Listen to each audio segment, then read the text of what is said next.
My girlfriend said, I'm going to my ex's wedding as his +1 to show there's no hard feelings. I replied, have fun. Then I changed my relationship status and went on a date with her maid of honor. When she returned, my apartment was empty except for a note that said, original post. I 32 male should have seen this coming when Monica 29 casually mentioned over breakfast that her ex Trevor was getting married. We'd been together 3 years living in my apartment for the last 18 months. That's nice, I said, focused on my scrambled eggs. Yeah, about that. She twirled her hair. That nervous habit I used to find cute. He actually invited me as his +1.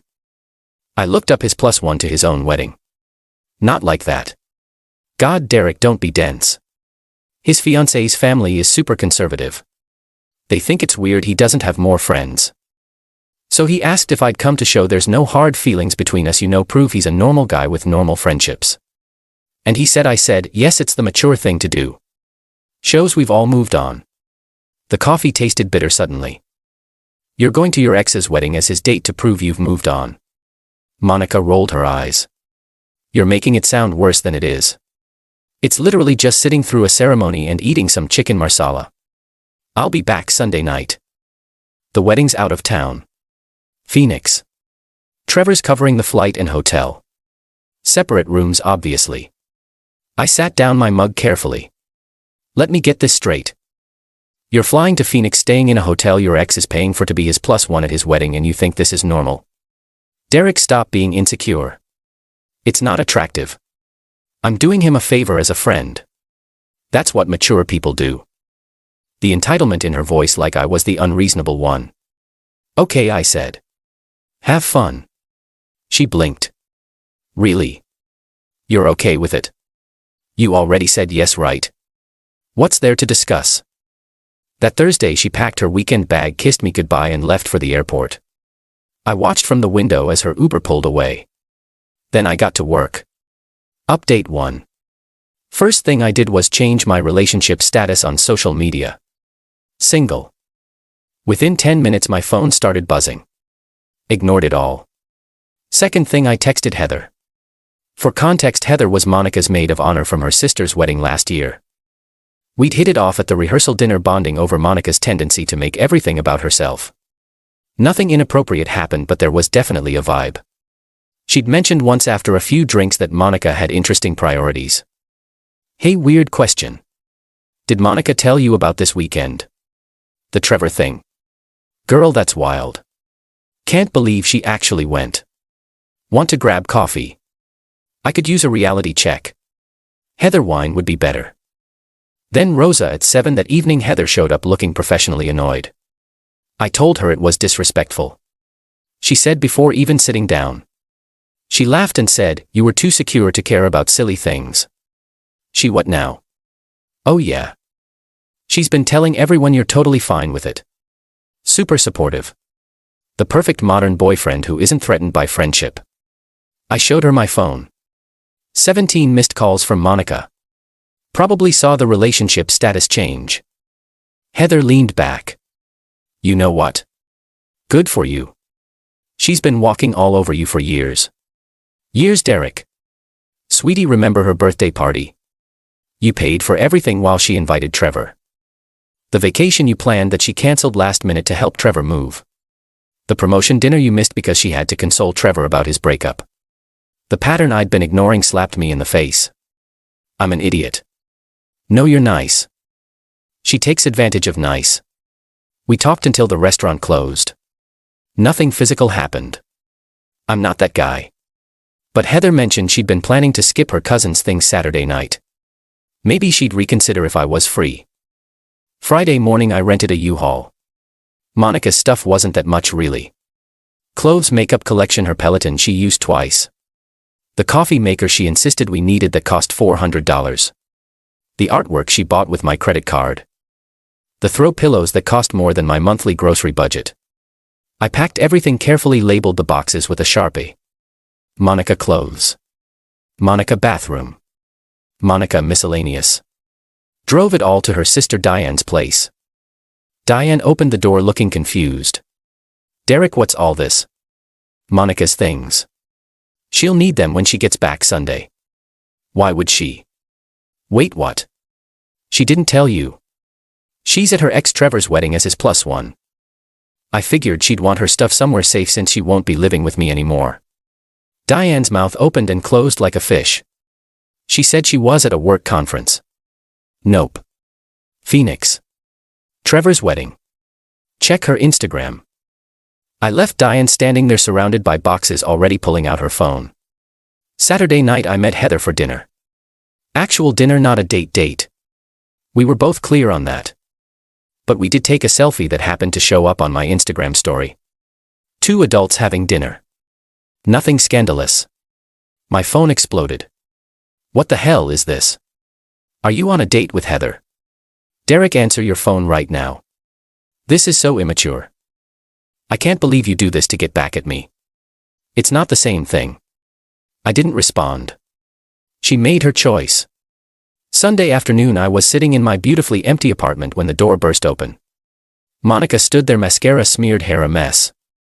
Where is everything? Where's my stuff? At Diane's. You moved my stuff to my sister's.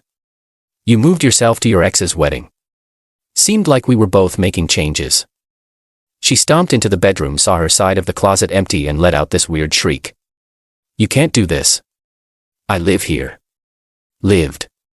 Past tense. Because I went to a wedding. Are you that insecure? No.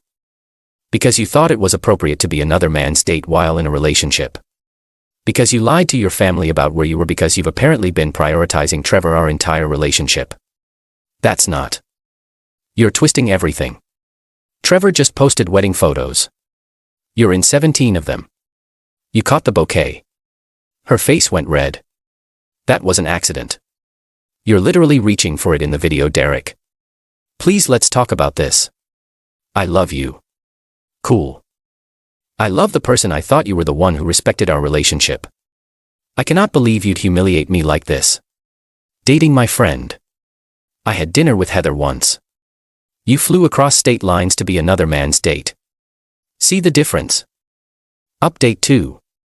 The meltdown that followed was spectacular. Monica called her mom Barbara.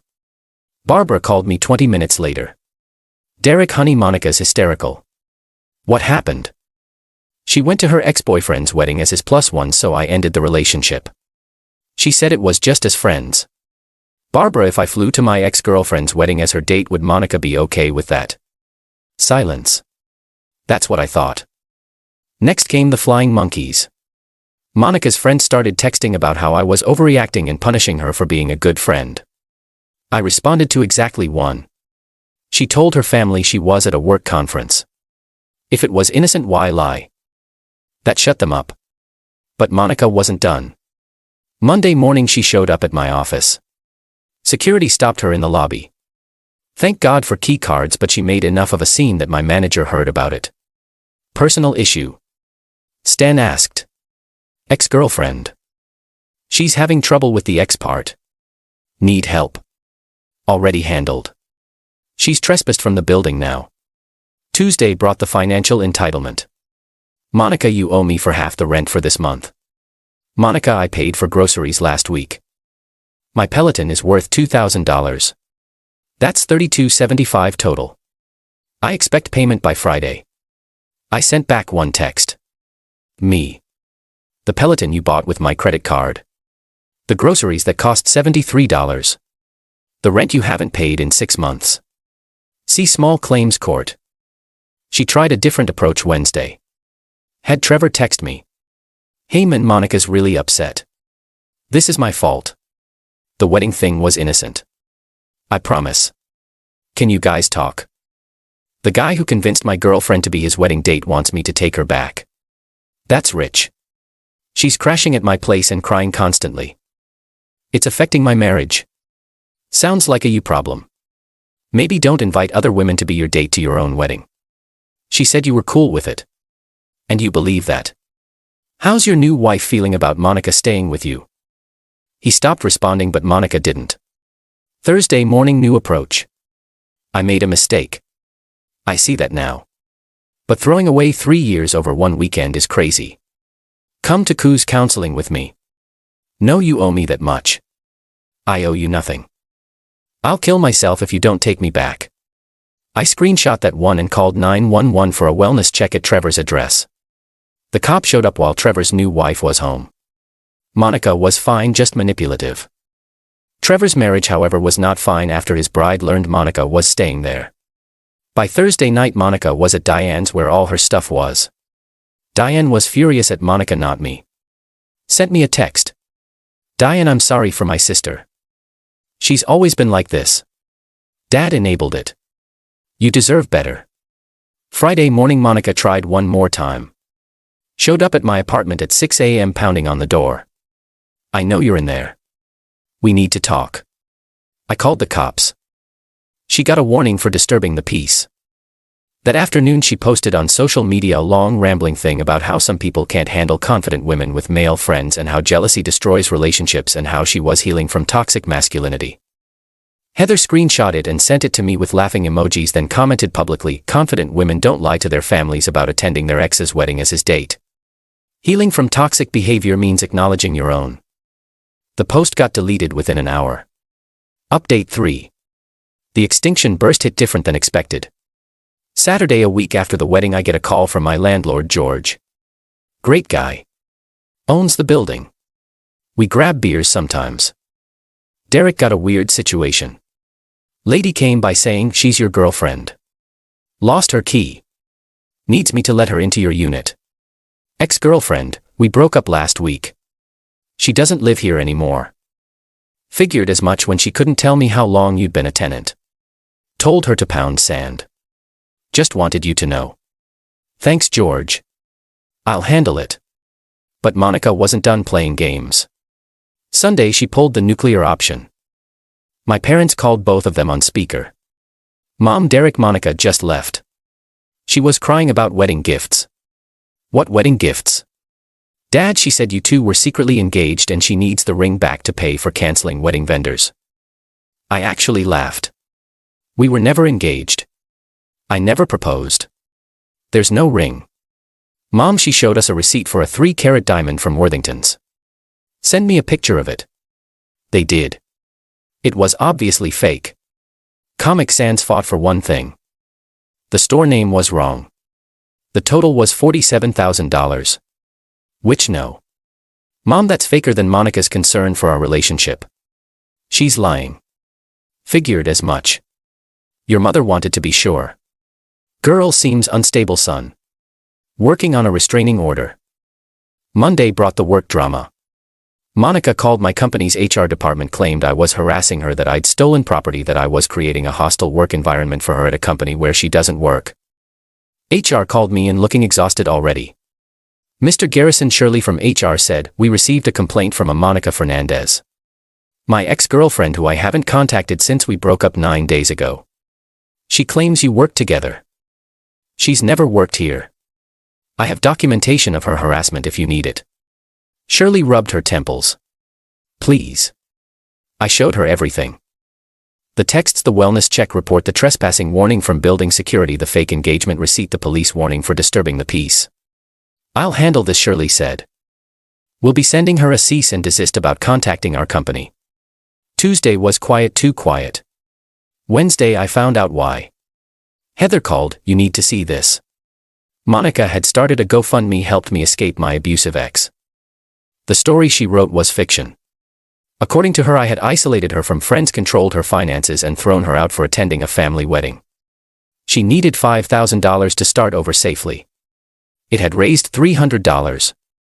I contacted GoFundMe with my documentation. The page was down within 2 hours.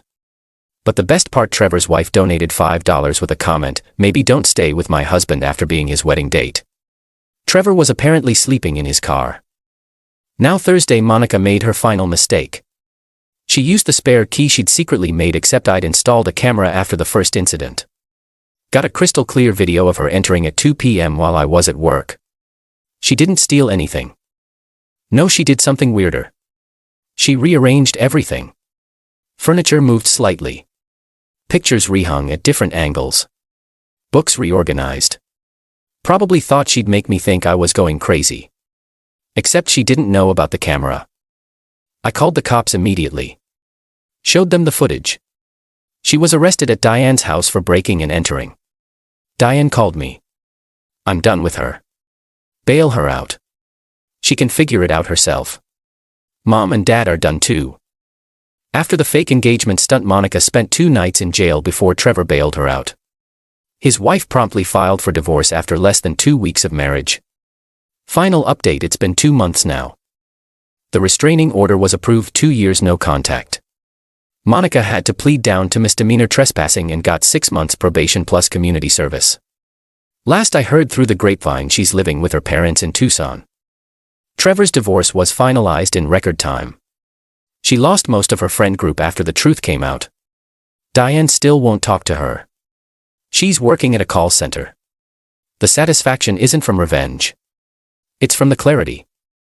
3 years I spent with someone who saw me as an accessory to fund her life while she prioritized her ex. 3 years of being gaslit into thinking I was insecure for having normal boundaries. The apartment feels different now. Lighter. I repainted the walls, got rid of that agreeable gray she insisted on. Put up my movie posters she said were juvenile. Bought a coffee maker that just makes coffee, not 17 varieties of artisanal whatever. Heather and I aren't dating. We both agreed that would be weird timing, but we're friends. Real friends. She introduced me to her cousin Lisa. We've been on 3 dates.